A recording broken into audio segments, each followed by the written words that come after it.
إلى دول الجوار وإلى الإقليم الإسلامي وإلى الدول المحيطة باليمن. هناك مؤامرة عظيمة على اليمن، هناك تغيير للمناهج، هناك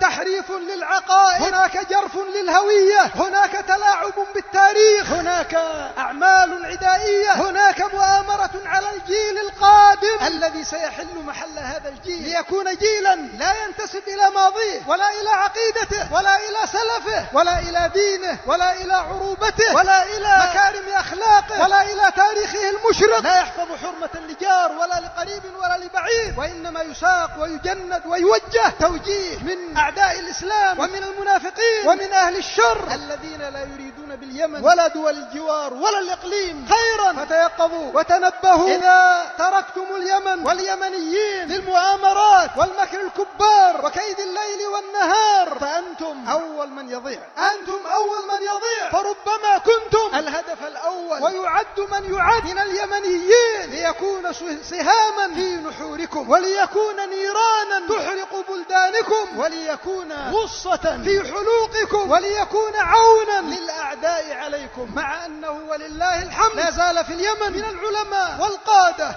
والعقلاء وولاة الأمور والوجهاء والرجال والنساء من هو على العهد، من هو ثابت على دينه، قابض على الجمر،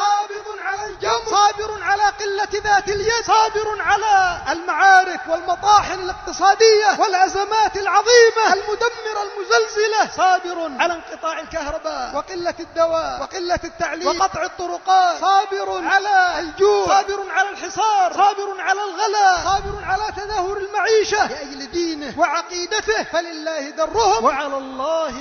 أجرهم. فيا دول الجوار والإقليم، إنما المؤمنون إخوة، وإنما أكلت يوم أكل الثور الأسود. افهموها جيدا، وعوها جيدا، وإلا سيندم الكثير بعد فوات الأوان ويوم لا ينفع الندم.